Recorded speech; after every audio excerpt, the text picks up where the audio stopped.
Bienvenido a Saboreando la Palabra, el comentario a las lecturas de la Misa Dominical. Te habla el Padre Ángel Siapi, de la Parroquia Cristo Redentor en El Paraíso, San Juan, Puerto Rico. Recuerda que en la descripción están las citas bíblicas de las lecturas, el enlace al guión de la Lección Divina, el enlace a los apuntes del comentario y la dirección de la página web de la Parroquia Cristo Redentor. En el nombre del Padre, del Hijo y del Espíritu Santo. Amén. Muéstrate propicio con tu siervo, Señor, y multiplica compasivo los dones de tu gracia sobre ellos, para que encendidos de fe, esperanza y caridad, perseveren siempre con observancia atenta en tus mandatos. Por nuestro Señor Jesucristo, tu Hijo, que vive y reina contigo en la unidad del Espíritu Santo y es Dios, por los siglos de los siglos. Amén. Domingo 16 del tiempo ordinario, ciclo C. Vamos de inmediato a comentar las lecturas una por una como de costumbre. Primera lectura, tomada del libro del Génesis. Encontramos el pasaje donde Dios visita a Abraham bajo la misteriosa figura de 3 hombres. Abraham, curiosamente, les habla tanto en singular como en plural. Lo vemos en el versículo 3, que es en singular, y en los versículos 4 y 5 les habla en plural. Probablemente para mostrar que hay un solo Dios, aunque los visitantes, bajo cuya figura 3 hombres se presenta a Dios, realmente Dios es uno. Quizás por eso la dualidad entre singular y plural. La tradición judía ha considerado que estos visitantes eran ángeles. Lo encontramos en la carta a los Hebreos, capítulo 13, versículo 2. Abraham le dispensa todas las atenciones que requería la hospitalidad oriental. Nos muestra el relato que Abraham, en primer lugar, cuando se percata de que vienen estos 3 hombres, corre a su encuentro. Luego les manda a lavar los pies. Después les ofrece un lugar para descansar, les prepara una comida y finalmente los acompaña mientras ellos comen. Esta visita de Dios es una bendición para Abraham, pues le anuncia que antes de su próxima visita, Sara, su mujer, le dará un hijo, el hijo que Dios le había prometido como parte de la alianza. Esta visita es preludio de la anunciación del verdadero hijo, de la promesa, hijo con H mayúscula, que es Jesucristo. También Dios visita en la figura del arcángel Gabriel a María y le anuncia el hijo de la promesa, el hijo con H mayúscula que es Jesucristo. Así que esta es una figura también, este anuncio del hijo de Abraham y Sara, de la figura de Jesucristo. Bien, luego veremos en el Evangelio, que siempre va en coordinación con la primera lectura, cómo esta visita de Dios a Abraham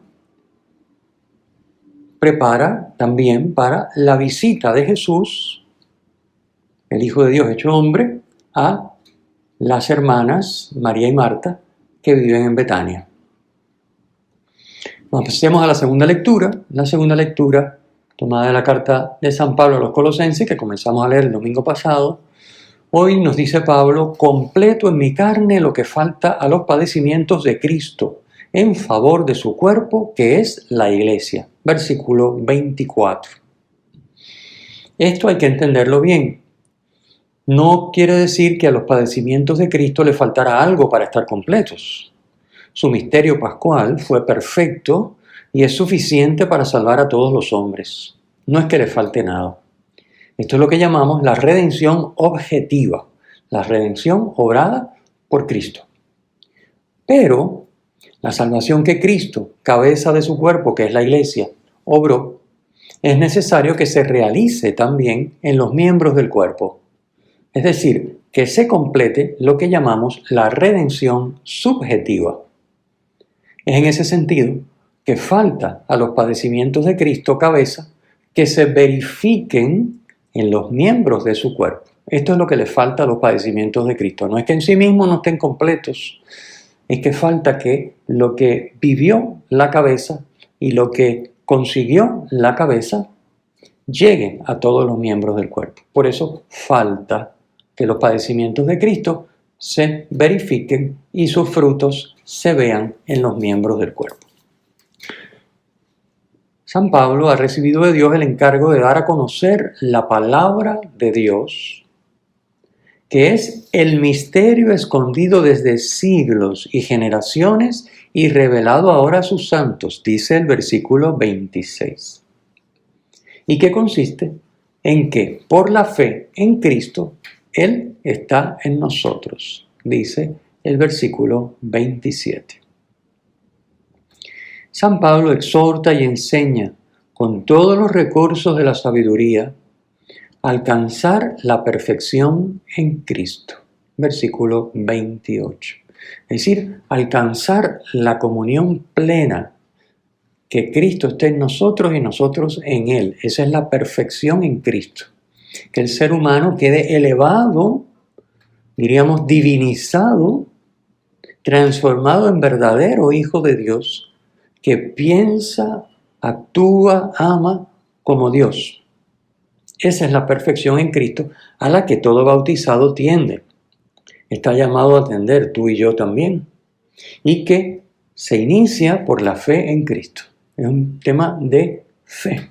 Por la confianza que depositamos en Él y la obediencia a su palabra, Cristo va paulatinamente creciendo en nosotros, nosotros disminuyendo y Cristo creciendo en nosotros. La comunión entre Él y nosotros. Bien, aquí Pablo utiliza la palabra misterio, el misterio escondido desde siglos, y a nosotros nos puede extrañar. Misterio aquí no se refiere a algo oculto, sino precisamente a algo, a lo contrario, es decir, a algo que Dios ha revelado. Ok, estuvo oculto por tiempos, ¿verdad? Pero ahora Dios lo ha revelado. Así que el misterio es lo que Dios nos ha revelado. Y ya sabemos que ese misterio Dios lo ha revelado con el fin de que se pueda hacer realidad en nuestra vida. Con el fin de que tú y yo, por la fe en Cristo, podamos estar en Él y Él en nosotros, como nos dice el versículo 27 que hemos comentado. Así que ese es el misterio. También señalo que la palabra santos, el misterio que Dios ha revelado a sus santos, la palabra santos se refiere a los creyentes. Era el término con el que se referían mutuamente entre sí los creyentes. No se refiere, como hoy decimos un santo, pues es alguien que está canonizado, que la iglesia ha declarado que está en la comunión plena con Dios, lo que decimos en el cielo. Santos aquí es un creyente, un bautizado que está viviendo su fe. Esos son los santos. Y a ellos, a ti y a mí también, que somos santos en este sentido, se nos ha revelado ese misterio escondido, que por la fe Cristo está en nosotros y nosotros en Él. Ese es el tema importantísimo, son temas teológicos, pero muy importante entenderlo para poder poner en perspectiva y saber lo que estamos viviendo con nuestra práctica religiosa. Porque a esto es que debe tender la práctica religiosa. La práctica no es un fin en sí mismo. Ir a misa no es un fin en sí mismo. Está ahí como parte de nuestra práctica religiosa y diríamos el punto culminante de nuestra práctica religiosa. No el único, como nos recuerda muy bien el concilio, no es lo único, pero es la cumbre de la vida de la Iglesia, la celebración de los misterios del misterio eucarístico. No cabe duda de que la finalidad es que alcancemos esa perfección en Cristo, la comunión plena con Él. Bien, pasemos al Evangelio. El Evangelio, como ya les adelanté, tomado de San Lucas, capítulo 10, nos narra la visita de Jesús a Betania, donde hace un alto en la casa de Marta y María, que eran sus amigos. El principio del versículo 38, que es el primero, que es con el que comienza la lectura de hoy, el principio de ese versículo no aparece en la lectura litúrgica. O sea, está omitido de lo que se proclama en la misa. Pero vayamos a la Biblia, leámoslo, para que veamos que nos dice que esta escena que hoy nos relata el Evangelio ocurre mientras Jesús y sus discípulos van de camino a Jerusalén. Lo dijimos hace 3 domingos. Hace 3 domingos cuando hablamos de que en el capítulo 9, versículo 51 de San Lucas, comenzaba un camino que la narración, Lucas convierte su narración en la narración de un camino de Jesús hacia Jerusalén. Pero que el destino final no es Jerusalén, sino que a través de Jerusalén, Cristo se dirige de vuelta a su Padre, de donde proviene. Entonces hoy, en este camino de Jesús a Jerusalén, ya en el capítulo 10, Jesús va con sus discípulos, pero en el camino hace un alto en Betania. Betania es la aldea donde vivían sus amigos Marta, María y Lázaro. El versículo 38 aclara que es Jesús solo quien va a Betania. Él no entra allí con sus discípulos, con la tropa, sino que entra él solito a casa de Marta, María y Lázaro. Y curiosamente en el relato de hoy no aparece Lázaro, sino solamente Marta y María. Y es bueno saber también que Marta, cuyo nombre en arameo significa señora, esto es bueno saberlo, es la que lo recibe en su casa. El relato es claro. Marta tiene una casa y allí vive con ella su hermana. Pero Marta es la señora de la casa. ¿Okay? Esto nos ayuda a entender por qué Marta está tan ansiosa y preocupada por los detalles de la hospitalidad. Y como que se aturde, ¿no? Lo veremos más adelante. Bueno, el relato nos dice que María, la hermana, se sienta a los pies del Señor a escuchar su palabra. Versículo 39. Sentarse a los pies de alguien es la postura y la actitud del discípulo ante sus maestros. Así aprendían los judíos, sentados a los pies de su maestro. El hecho de que sea una mujer la que se sienta a los pies de Jesús es algo impensable, totalmente impensable en el ámbito judío, en el que los rabinos nunca enseñaban a las mujeres. Las mujeres eran equiparadas a los esclavos y a los niños. No podían participar en los oficios de la sinagoga y estaban exentas de una serie de deberes religiosos, tales como la recitación del Shema, de la cual ya hemos hablado, y la acción de gracias en las comidas. Es decir, las mujeres no contaban, eran aparte, eso no tenía nada que ver con el tema de la ley y la vivencia y la práctica religiosa para el judío. Así que es impensable que una mujer se siente a los pies de Jesús a escuchar su palabra y aprender, a recibir de Cristo su palabra y su doctrina. A las mujeres, en el ámbito judío, no se les podía enseñar la Torá, la ley. Lucas nos muestra en la escena que el Hijo de Dios, Jesucristo, no solo no rechaza a la mujer, sino que dedica su tiempo a enseñarle en igualdad de condición a los hombres. Pasemos a Marta. Marta, como señora, que ya dijimos que es lo que significa el nombre Marta, como señora de la casa y responsable de la acogida del huésped, se afana con los muchos servicios que la hospitalidad exigía. Lo vemos en el versículo 40.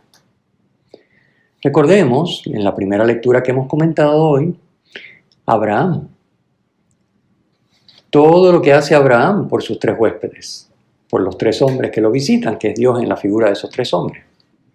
El contraste con María, entre Abraham, que también se desvive por atender a estos tres hombres, y Marta, que se vuelve media aturdida y loca casi.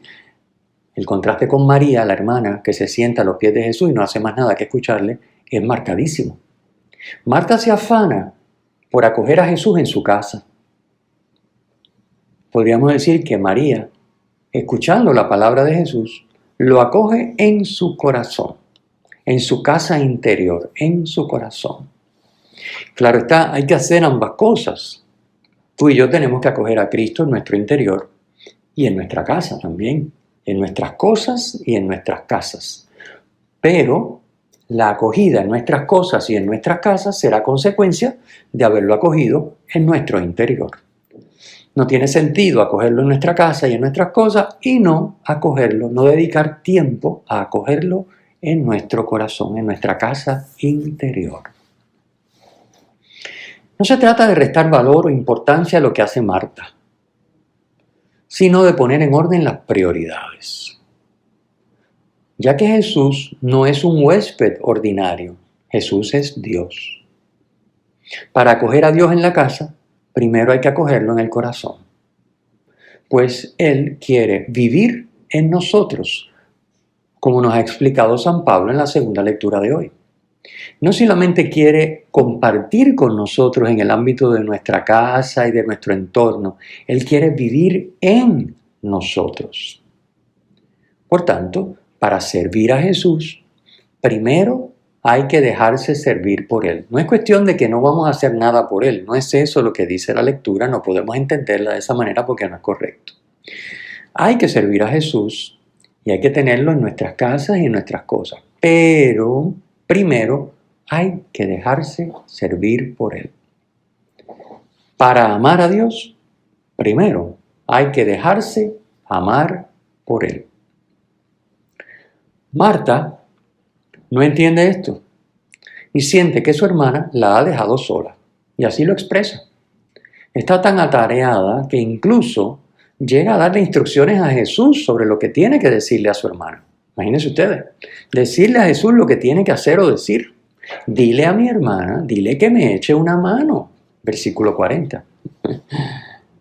Esto le sucede a Marta y nos sucede a nosotros cuando perdemos de vista a Dios por estar haciendo cosas por Él. Ese activismo que no queda en nuestra vida compensado por un trato íntimo, de calidad, prolongado, en oración, apoyado en la Escritura, con silencios. Si no hay un balance entre esto y el hacer cosas, nos sucede como a Marta. Porque nos parece que Cristo está ausente, que no está pendiente de lo nuestro y que estamos solos haciendo las cosas.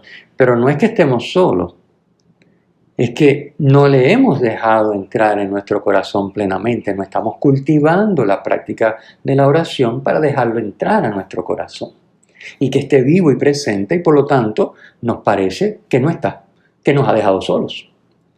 Así que es natural esta impresión que tiene Marta cuando uno se afana por las cosas y pierde de vista la práctica que nos lleva a estar a los pies de Jesús y a escuchar a Jesús. Jesús le da a Marta y nos da a nosotros, por supuesto, una lección. No hay que inquietarse y preocuparse por muchas cosas.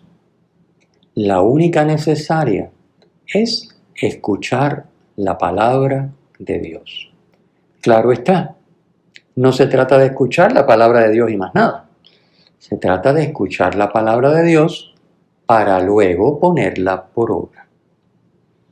Así que ni hacer muchas cosas dedicando un mínimo o casi nada de tiempo, o a veces nada, a la escucha de la palabra, a la oración y el silencio, como ya hemos dicho, ni eso, ni dedicarnos a escuchar la palabra todo el día en oración, silencios, contemplación y no mover un dedo por nada ni por nadie. No, son los dos extremos.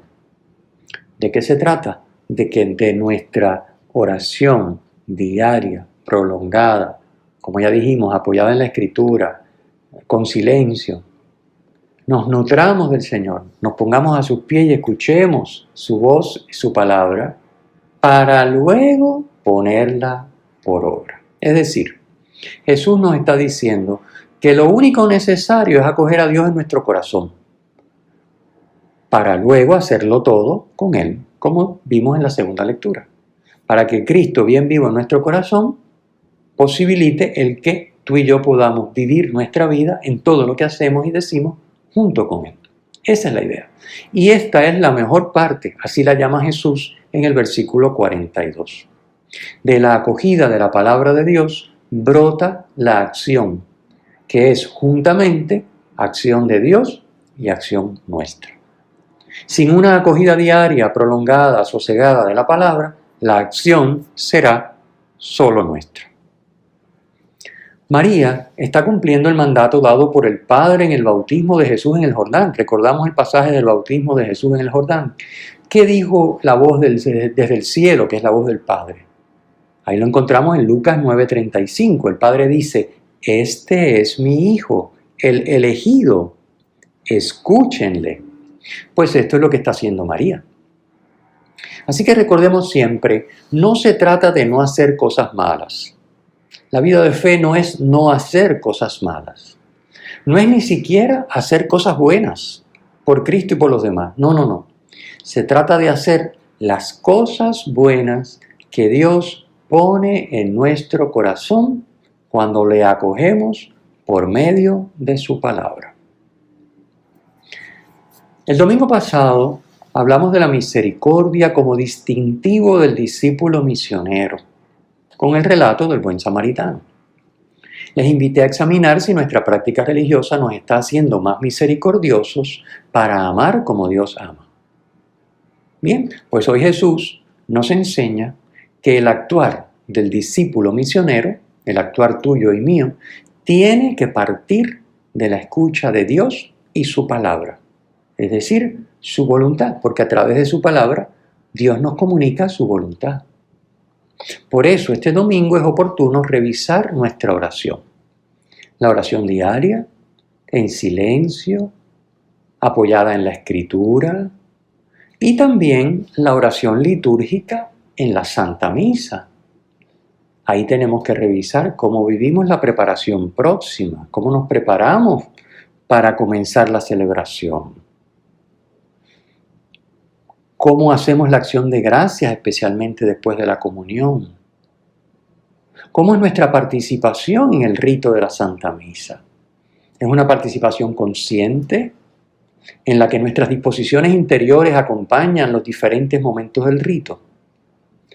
Esto es algo que tenemos que pensar. Muchas veces el problema es que nos falta formación y no sabemos realmente qué es lo que se supone que estemos nosotros viviendo porque no sabemos lo que está pasando. Obviamente sabemos lo que hay que decir y sabemos si hay que estar de pie o de rodillas o sentado, pero eso no es la esencia del rito. Esos son signos exteriores, gestos que acompañan lo que está pasando, y lo que está pasando no se ve.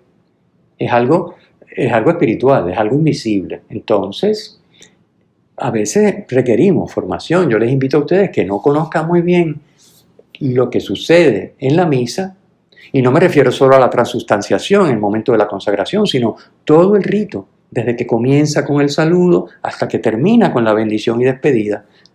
¿Qué va ocurriendo en los distintos momentos, en las distintas oraciones, en las distintas posturas, que es lo que se ve?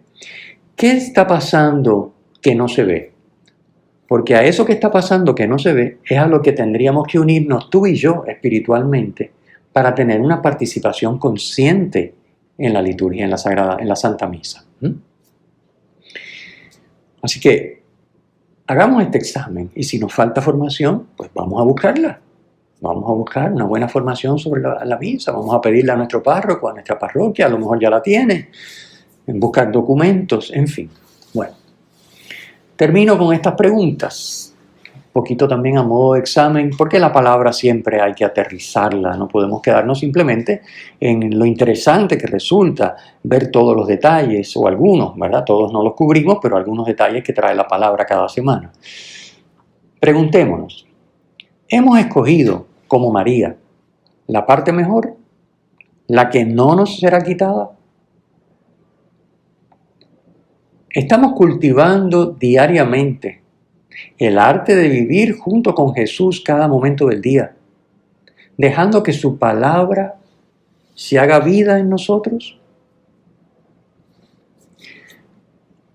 El Señor esté con ustedes y con tu espíritu. La bendición de Dios Todopoderoso, Padre, Hijo y Espíritu Santo, descienda sobre ustedes y les acompañe siempre. Amén. Si te ha gustado, usa el enlace para compartirlo con tus amigos.